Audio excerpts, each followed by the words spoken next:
Lové au pied des dentelles de Montmirail, Gigondas est un lieu d'habitat historiquement stratégique et ses voies de communication naturelles mènent à la vallée du Rhône, à la mer, puis au monde.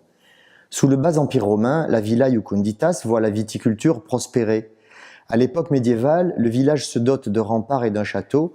Les vignerons de Gigondas y font aujourd'hui vivre l'histoire, la culture et la culture du vin. Avec les abbayes de Prébaillon et de Saint-André, la tour Sarrasine, la chapelle de Saint-Côme et l'église Sainte-Catherine, Gigondas est riche d'un important patrimoine architectural. La qualité de ses vins n'a jamais cessé d'être reconnue internationalement, jusqu'à devenir un cru en 1971. Ici, 1500 hectares de bois entourent 1200 hectares de vignes, générant une exceptionnelle biodiversité. Le plus grand conservatoire du monde pour le cépage Grenache a été planté par les vignerons de Gigondas, dont la profondeur de savoir-faire explore sans cesse le potentiel de ce terroir exceptionnel. À l'emplacement du massif des dentelles de Montmirail existait autrefois un vaste bassin sédimentaire occupé par un océan qui a fonctionné pendant toute la durée de l'ère secondaire, entre moins 230 et moins 65 millions d'années. Les premiers sédiments sont des calcaires, du gypse et du sel, déposés dans un contexte de grande aridité. La suite est constituée, sous un climat devenu tropical humide, par des alternances de marnes et de calcaires. Leur épaisseur totale atteint 8 km. La plus importante couche calcaire est celle du Jurassique supérieur, qui va former bien plus tard les dentelles de Montmirail.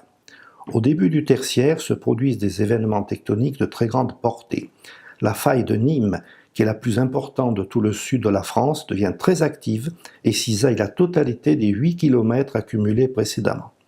Le gypse et le sel, devenus fluides sous l'effet de la pression exercée par les marnes et les calcaires, remontent sur le trajet de la faille et provoquent d'intenses déformations. Les calcaires du Jurassique supérieur sont redressés à la verticale, c'est ainsi que naissent les fameuses dentelles de Montmirail. Une fois le massif mis en place, une mer de la fin du tertiaire occupe la vallée du Rhône, ce qui favorise le dépôt de sable connu en Provence sous le nom de safre.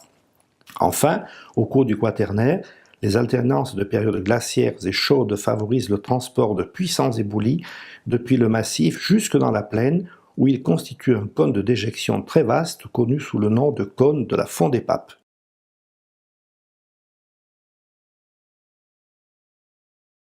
Nous nous trouvons sur le cône de la Font des Papes qui représente une superficie très importante à l'ouest du village de Gigondas. Comment ce cône s'est-il mis en place? Pendant les périodes très froides de glaciation du Quaternaire, le haut massif des dentelles s'est trouvé soumis à un gel intense, ce qui a provoqué la fragmentation des masses calcaires, de ces belles lames calcaires qui sont dressées au cœur du massif des dentelles. Aussi, des quantités considérables d'éboulis ont-elles été déposées sur le piémont des versants des reliefs. Pendant les périodes de réchauffement, grâce à des pluies abondantes, ces matériaux ont été pris en charge par des torrents et des petites rivières, dont la Font des Papes elle-même, qui ont réparti ces matériaux, qui les ont ventilés, de façon à créer ce fameux cône de la Font des Papes. De quoi est constitué ce cône? Eh bien, nous allons le voir en détail.